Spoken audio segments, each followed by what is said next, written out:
Celebration में करता हूं, क्योंकि कल हमने संक्रांति स्पेशल था, कल पतंग स्पेशल था। और मैं आशा करता हूं आपकी जीवन रूपी जो पतंगे हैं वो ऊंचाइयों में उड़े और आपका कनेक्शन प्रभु के साथ उस रिश्ते में जुड़ा रहे। और जैसे वो धागा पतंग से जुड़ा रहता है तो पतंग ऊपर उड़ती है, ऐसे ही आपका रिश्ता प्रभु के साथ जुड़ा रहे और प्रभु आपको आत्मिक रूप से हर ऊंचाइयों की और हर प्रकार की आशीषों को आपको देता रहे।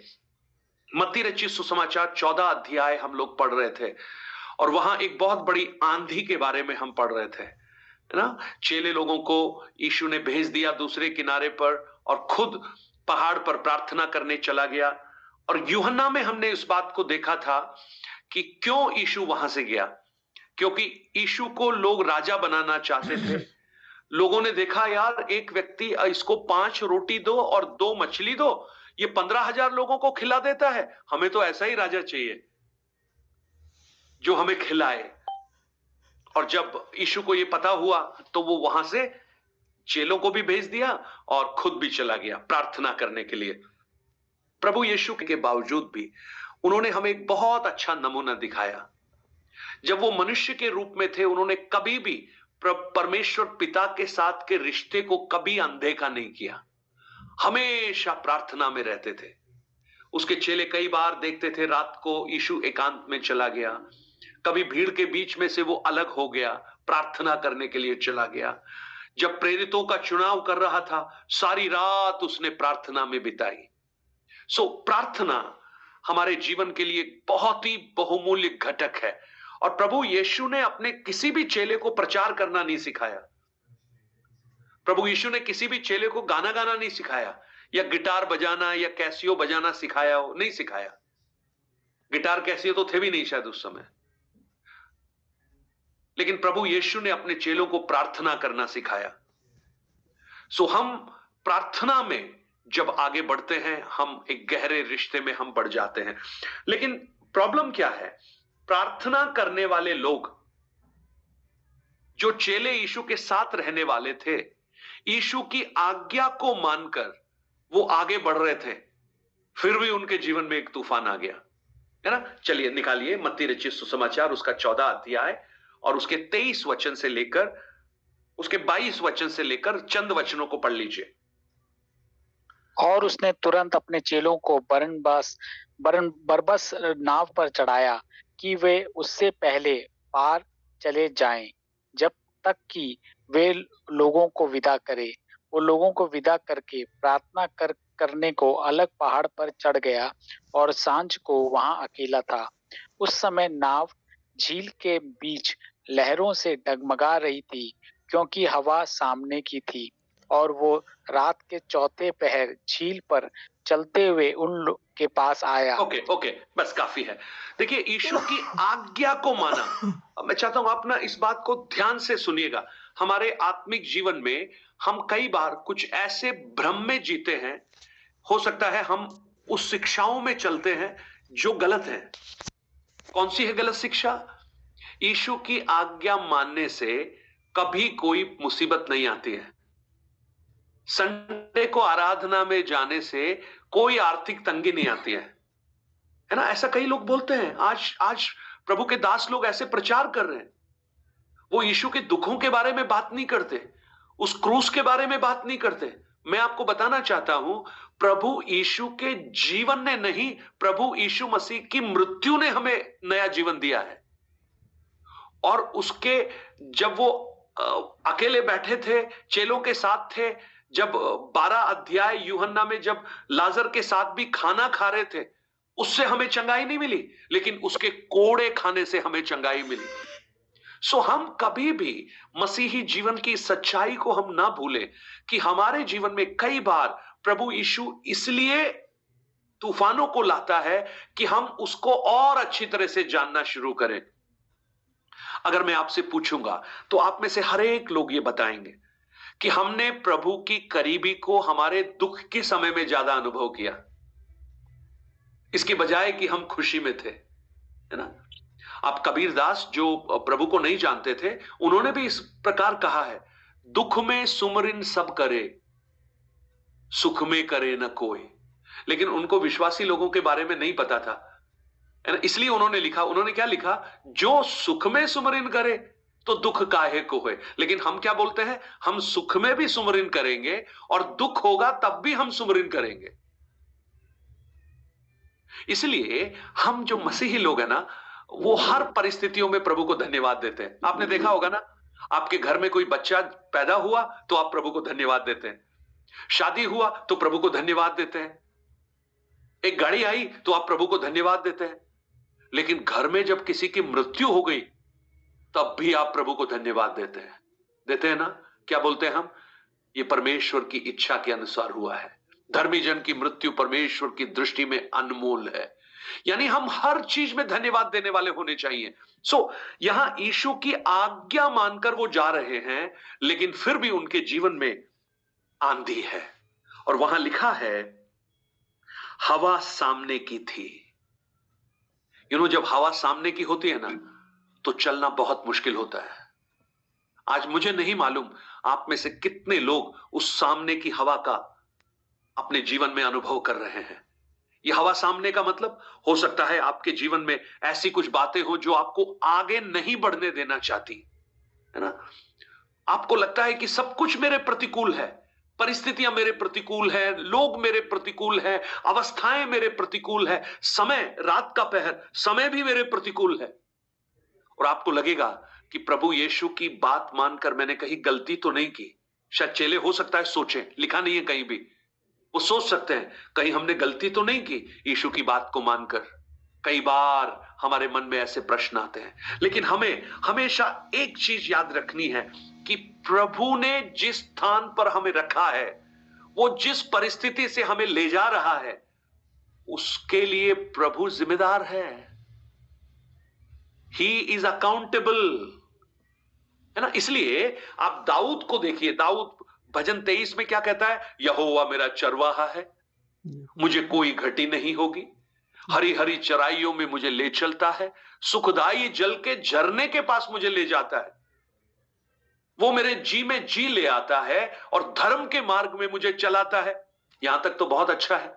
लेकिन चौथा वचन जब पढ़ते हो, वहां पर लिखा है, चाहे मैं घोर अंधकार की भरी हुई तराई में होकर गुजरूं।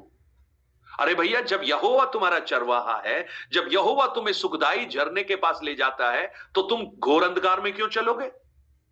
लेकिन दाऊद कह रहा है, चाहे मैं घोर अंधकार की भरी हुई तराई में होकर गुजरूं, चलूं तो भी हानि से नहीं डरूंगा। समझिएगा, हम में और लोगों में फर्क पता क्या है? जब उनके जीवन में दुख आता है, उनके जीवन में तकलीफ आती है, वो अपना माथा पीट लेते हैं और वो कहते हैं, मेरा तो भाग ही फूटे हुए हैं, मेरे तो कर्म ही फूट गए हैं। लेकिन हम पता है क्या बोलते हैं, ये भी परमेश्वर की इच्छा से हो रहा है और इसमें भी कुछ भलाई छुपी हुई है, इसमें कुछ बड़ी अच्छी बात छुपी हुई है। मैंने आपको एक उदाहरण बहुत बार दिया है, मैं आज फिर से देना चाहता हूं, क्योंकि बहुत से लोग आज नए हैं। मेरे एक बहुत अच्छे मित्र हैं, वो मेरे पासबान भी रहे हैं, वो मेरे चर्च के पास्टर हुआ करते थे और मैंने अपनी नौजवानी में उनसे परमेश्वर के वचन को सीखा। उनका नाम पास्टर डेविड शैमुएल है। वो कई बार हमारे डीपर रूट्स में परमेश्वर के वचन को सिखाने के लिए आए हैं। आपको याद होगा 70 वीक्स, जो 70 सप्ताह उन्होंने सिखाया था। वो आज गुड़गांव में रहते हैं। मैं उनको आज से 30 साल पहले से जानता हूं। जब वो मेरे पासबान थे तो उनके मन में वो ग्रेस बाइबल कॉलेज हुआ करता था। कितने लोगों ने ग्रेस बाइबल कॉलेज का नाम सुना है? देहरादून नहीं, गुड़गांव, हिंदुस्तान का one of the biggest Bible college था। एक समय ऐसा था, वहां पर 8,000 10,000 बच्चे पढ़ते थे 4-5 साल में। डॉक्टर पॉल पिल्लई उसके संस्थापक थे। बहुत करीब 70 एकड़ में फैला हुआ एक विशाल बाइबल कॉलेज। ये जो पास्टर थे वहां के रजिस्ट्रार थे, है ना? रजिस्ट्रार, अच्छी पदवी थी उनकी। लेकिन परमेश्वर ने उनके मन में बोझ दिया कलीसिया की सेवकाई करना, कलीसिया की स्थापना करना। तो उन्होंने उस नौकरी को त्यागपत्र देकर वो अलवर, जहां पर मैं चर्च में था, वहां पर पास्टर बनकर आ गए और बड़ी अच्छी सेवा करने लगे। उनकी पत्नी और उनको एक छोटी सी बेटी थी, उसका नाम प्रिस्किल्ला था। वो भी कई बार गाना गाने के लिए हमारे बीच में आई है, छोटी सी है प्रिस्किल्ला। तो एक दिन ये पासवान अपनी मोटरसाइकिल से बाइबल कॉलेज में पढ़ाने के लिए जा रहे थे। उनकी पत्नी जसी आंटी उनके पीछे बैठी थी और उनकी छोटी बेटी प्रिस्किल्ला उनके साथ थी। ये बाइबल कॉलेज जा रहे थे, पढ़ाना था इनको, बात करते हुए जा रहे थे। पर अचानक क्या हुआ, एक ट्रक ने आकर इनको पीछे से टक्कर मार दी और ये बुरी तरह से इनका गाड़ी टूट गया। ये लहूलुहान हो गए और ये नीचे गिर गए। इनकी पत्नी नीचे गिर गई, वो प्रेग्नेंट थी उस समय, और छोटी बच्ची प्रिस्किल्ला बहुत करीब 1.5 या 2 साल की होगी। ये तीनों उछल के दूर गिरे, ट्रक चला गया। इनको लोगों ने उठाया, हॉस्पिटल में लेके गए। प्रभु का धन्यवाद हो, आंटी को कुछ भी नहीं हुआ। उनके गर्भ में जो बच्चा था उसको भी कुछ नहीं हुआ, और जो प्रिस्किल्ला थी छोटी बच्ची, उसको भी कुछ नहीं हुआ। लेकिन जो पास्टर थे ना, पास्टर डेविड शैमुएल, उनका पैर में जो जांग जहां खत्म होता है ना, हिप जहां जॉइंट होता है, वहां से फ्रैक्चर हो गया। और वो इतना क्रिटिकल फ्रैक्चर था कि करीब 1.5 साल तक उनको 6 सर्जरी के बीच में से गुजरना पड़ा। 1.5 साल अस्पताल में थे वो। वजन लटका रखा था उनके पैर में, दर्द से करा रहे थे। और हम कई बार बीच में उनसे जाके मिले। उन्होंने कभी भी यह प्रश्न नहीं पूछा कि मैं तो बाइबल कॉलेज में पढ़ाने जा रहा था, परमेश्वर की सेवा में कर रहा था, तो मुझे ट्रक ने क्यों टक्कर मारा। कभी नहीं पूछा ये। वो हमेशा बोलते थे, जो परमेश्वर से प्रेम करते हैं उनके लिए सारी बातें भलाई ही को उत्पन्न करती हैं। आज मुझे सुनने वाले मेरे भाई बहन, आपके जीवन की तकलीफ, आंधी तूफान कितना भी गंभीर क्यों ना हो, अगर आप प्रभु की आज्ञाकारिता में हैं, वो भलाई को उत्पन्न करेगी। उसमें कुछ अच्छी बातें प्रकट होंगी। वो अभी आपको नहीं दिखाई दे रही होंगी, लेकिन वो दिखना शुरू हो जाएंगी। क्या हुआ, 1.5 साल के बाद हॉस्पिटल से वो छूटे। जब छूटे तो पता लगा उनका जो एक दायां पैर है वो 1.5 इंच छोटा हो गया। वो लंगड़े हो गए, लिम्प आ गया उनको।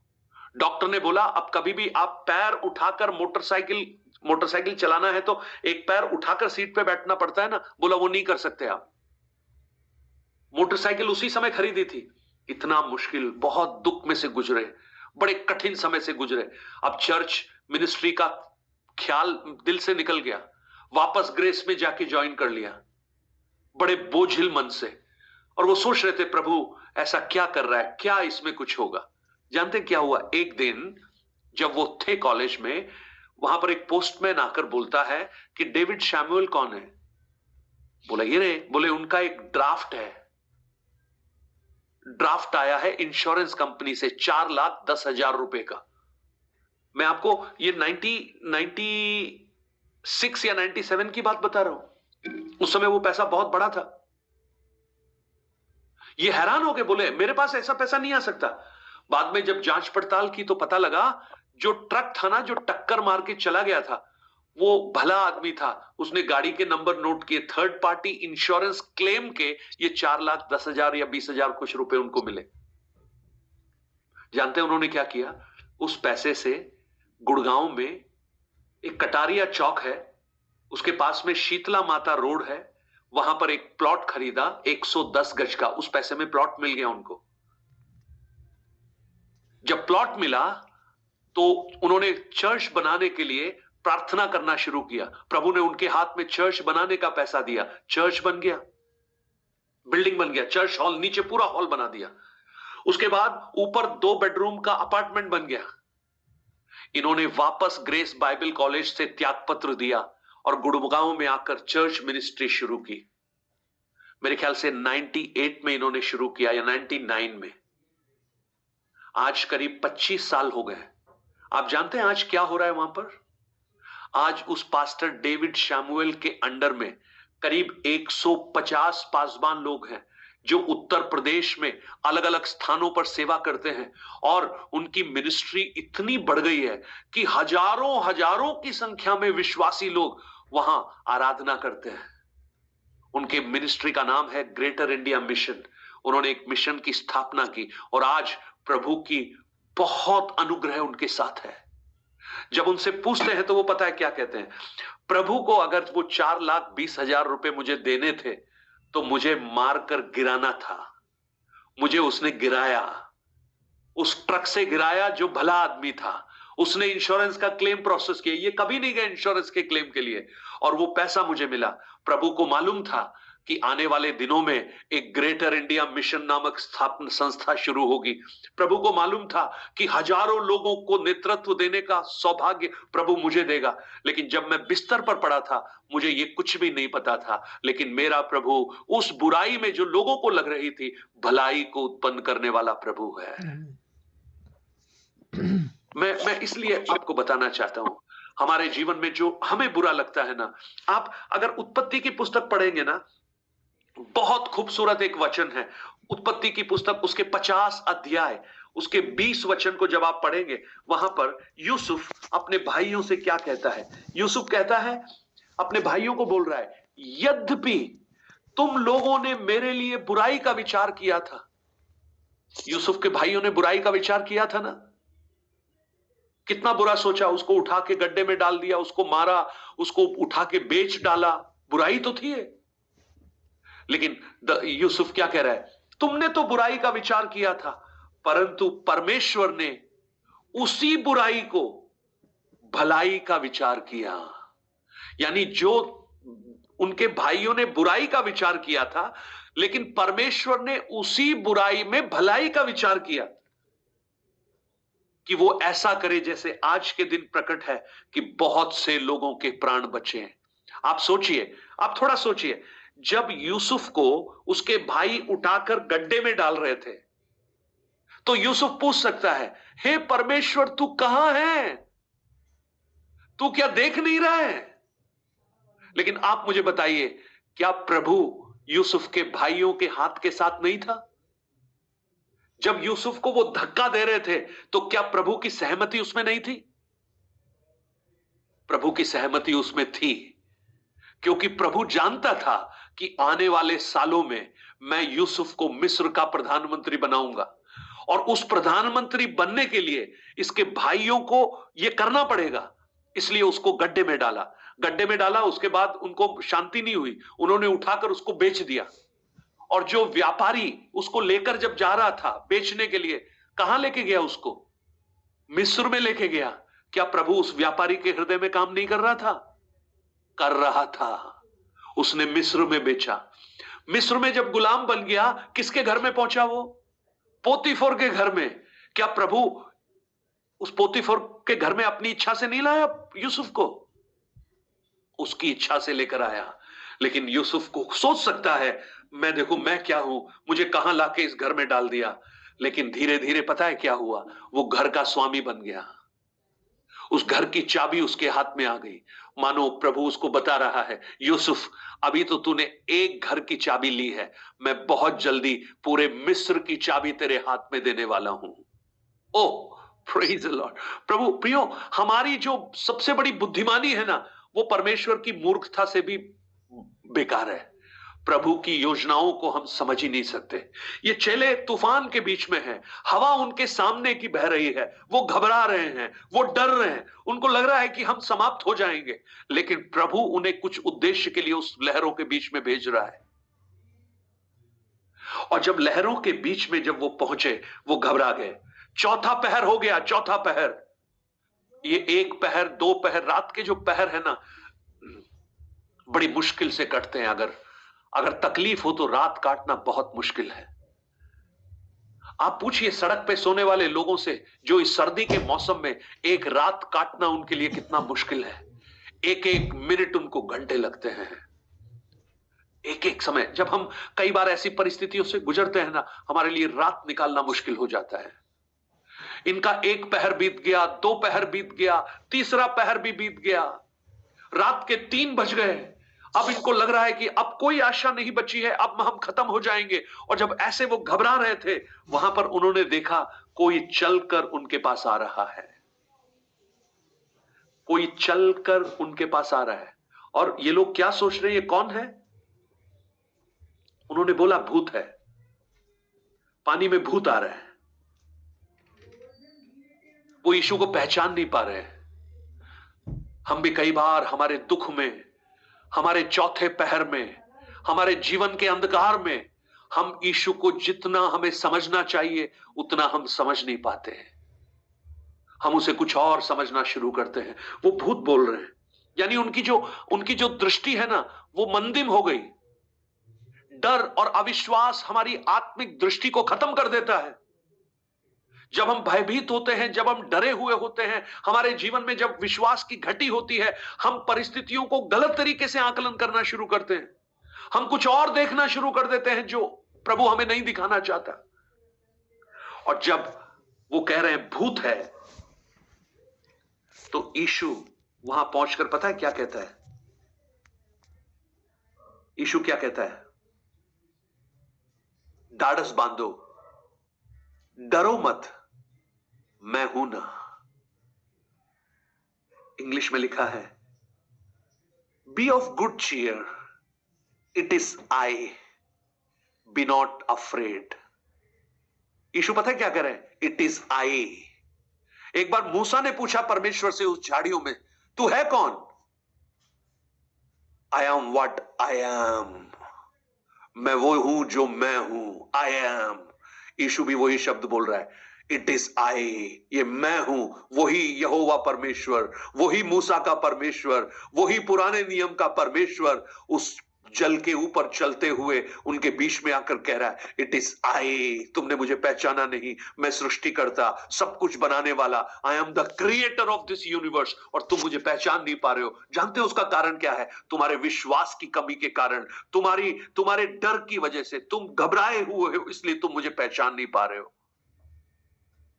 कितना खूबसूरत है ना ये जानना कि जब हमें चौथा पहर लगता है, जब हमें लगता है कि अब कोई मदद करने वाला नहीं है, लेकिन वो परमेश्वर जो परमेश्वर था, मैं जो मैं हूं, वो हमारे बिल्कुल पास में है, वो हमसे दूर नहीं है। हमारी आंधी तूफानों में हमसे दूर नहीं है। प्रियो, आज आपके जीवन की आंधी हो सकता है बीमारी हो सकता है आर्थिक तंगी हो सकता है पारिवारिक क्लेश हो सकता है कुछ कागजी कार्रवाई से आप गुजर रहे हो, अदालती कार्रवाई के बीच में आप फंसे हो सकता है अपनों ने आपको त्याग दिया हो सकता है आपके बच्चों के भविष्य की चिंता आंधी के रूप में आपको व्याकुल कर रही हो और आप डरे हुए महसूस कर रहे हो। लेकिन आज प्रभु कहना चाहता है, डरो मत, ढाढ़स बांधो, इट इज मी, मैं हूं ना वहां पर।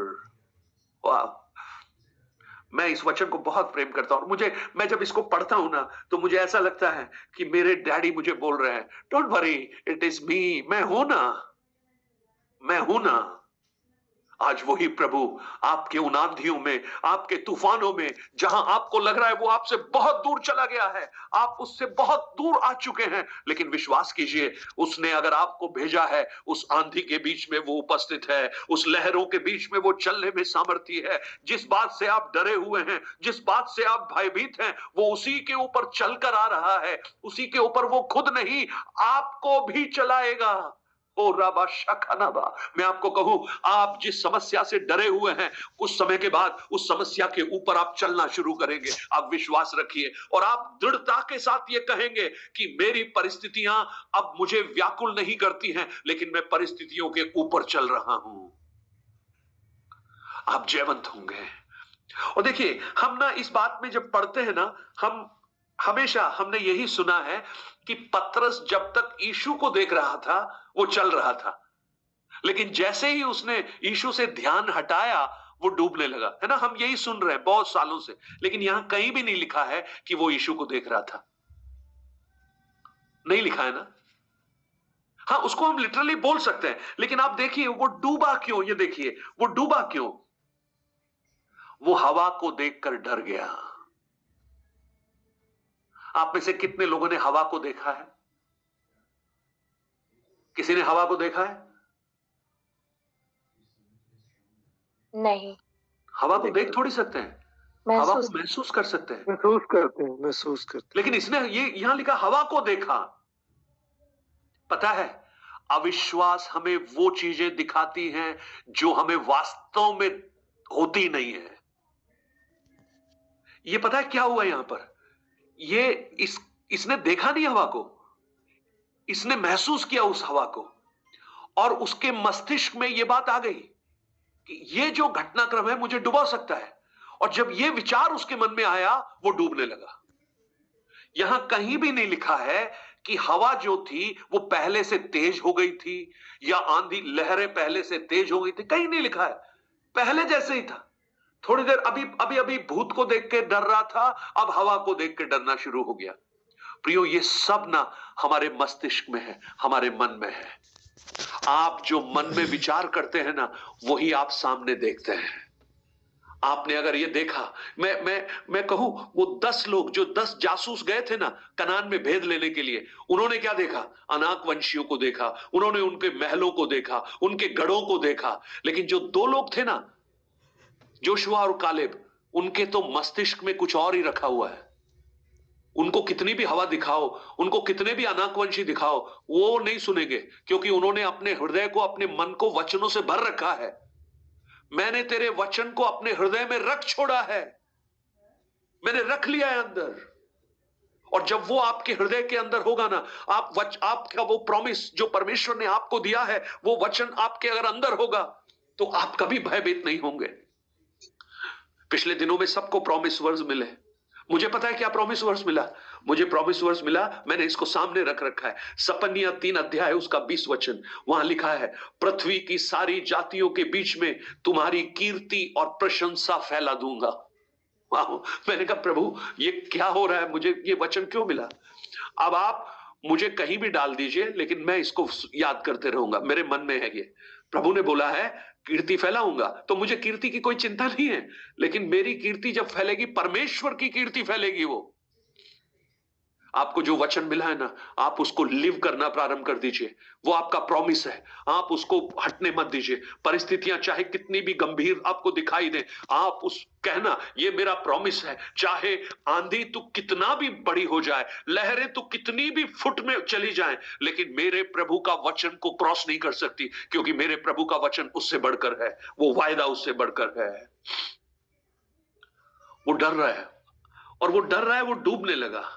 लेकिन एक और काम उसने अच्छा किया। पता है क्या कर गया उसने? जैसे ही वो डूबने लगा, वो चिल्लाकर कहता है, हे प्रभु मुझे बचा। कब चिल्लाया वो? जैसे ही डूबने लगा। हम पता है कब चिल्लाते हैं?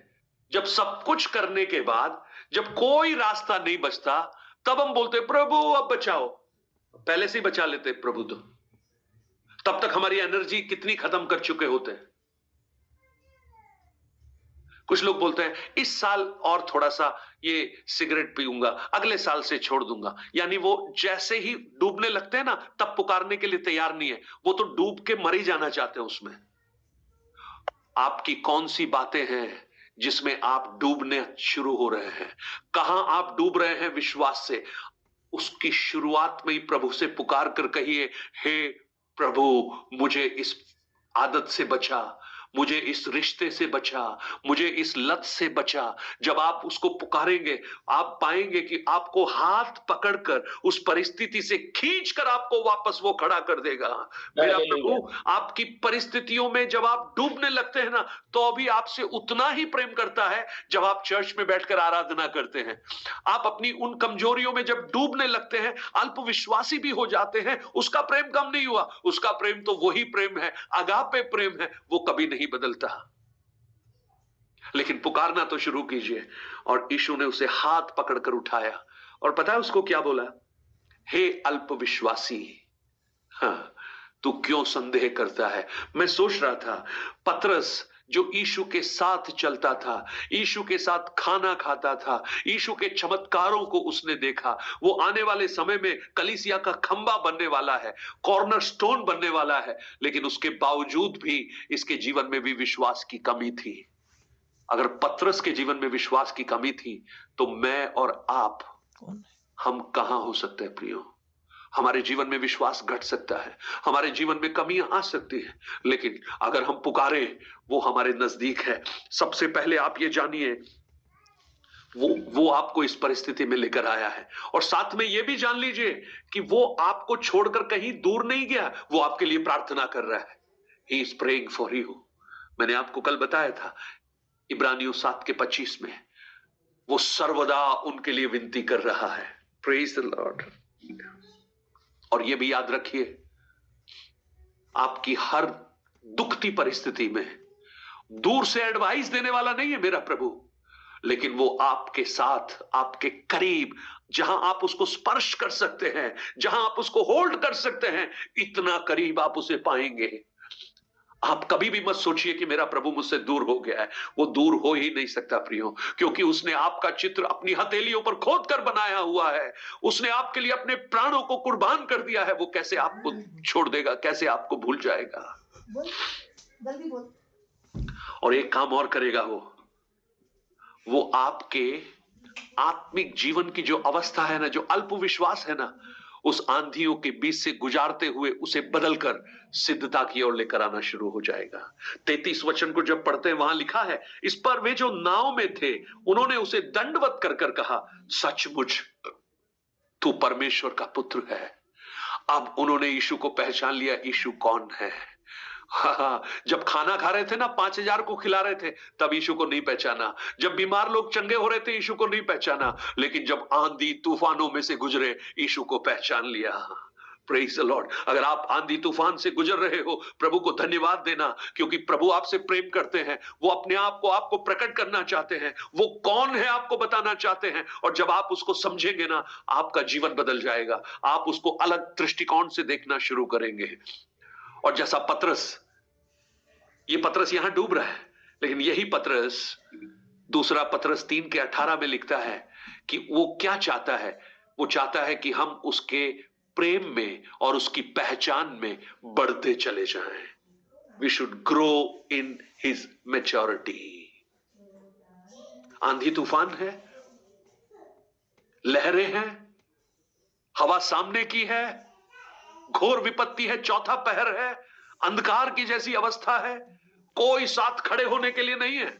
आज शायद ऐसे बहुत से लोग हमारे बीच में होंगे, आज मेरी आवाज को सुन रहे होंगे, लेकिन मैं आपको बताना चाहता हूं, जहां कोई नहीं है, मेरा प्रभु आपके पास खड़ा हुआ है। आप एक बार हाथ तो बढ़ाइए ना, एक बार पुकारिए तो सही उसको। उसकी आवाज आप सुनेंगे, मैं हूं ना, ढाढ़स बांध, डरने की आवश्यकता नहीं। और जब आप इस समस्या से आप पार पहुंचेंगे ना, आपका आत्मिक जीवन बदला हुआ होगा। आप उन्नति को पार प्राप्त कर रहे होंगे। और इसीलिए तो प्रभु इनको इस तूफान में लेकर आया, और कोई उद्देश्य नहीं था। प्रभु उन्हें सिखाना चाहता था। आज वो कुछ लोगों को तो सिखा रहा है ना, कुछ लोगों को सिखा रहा है। Praise the Lord, hallelujah. और वो जब सीखेंगे, उनका आत्मिक जीवन और बढ़ जाएगा। और फिर वो वचन, हमारा जो वचन है ना, कोलोसियों 2, अब जब तुमने मसीह यीशु को ग्रहण कर लिया है, उसी में चलते रहो, उसी में जड़ पकड़ते हुए अत्यंत बढ़ते चले जाओ। बढ़ते जाएंगे, बढ़ते जाएंगे, बढ़ते जाएंगे। आइए हम अपनी आंखों को बंद करें, प्रार्थना करें। और आज मैं प्रार्थना करता हूं, ऐसे बहुत से प्रियजन होंगे जो अपने जीवन के चौथे पहर में होंगे। अंधकार, कोई आशा की किरण नहीं, कहीं से रोशनी की कोई टिमटिमाहट भी दिखाई नहीं दे रही। अब इस पानी के बीच में किसको आवाज लगाएं? कोई सुनने वाला भी नहीं होगा। लेकिन कोई है जो आपके पास खड़ा है, उसी ने आपको वहां पर रखा है।